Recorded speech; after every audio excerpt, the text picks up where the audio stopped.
ba ay nag-aaral na? Do you go to school? Do you go to school? Nag-aaral na po. Nag-aaral? Nag-aaral po. Kuya, nag-aaral? Opo? Lahat po sila ay nag-aaral na. Okay. Kasi po, yung lalaruin namin is, kailangan dito ay magaling sumagot. Yan. Para pa sa school lang. Okay? Sige. Ang lalaruin natin actually is what we call the name game. Have you played that before, name game? Hindi pa, hindi pa? Okay, name game, madali lang po yun. Very simple lang po. Alright? Sa larong name game, we have 3 rounds, and then every round, iba't ibang category lang ang papangalanan natin.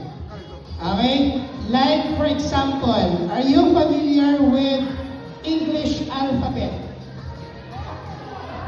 Baka hindi naman si Kuya. Familiar ka doon! Sino nakakala ng English alphabet? Sino ang alam mag-recite ng English alphabet? A, B, C, D. Alam niyo yan? Sige, subukan natin. Let's start with you, ate. Ready? Name the alphabet. Go. A. So A. B. What's next to B? C. Next. E. F. Wow, G. H. I. J. K. L. M. N. O. P.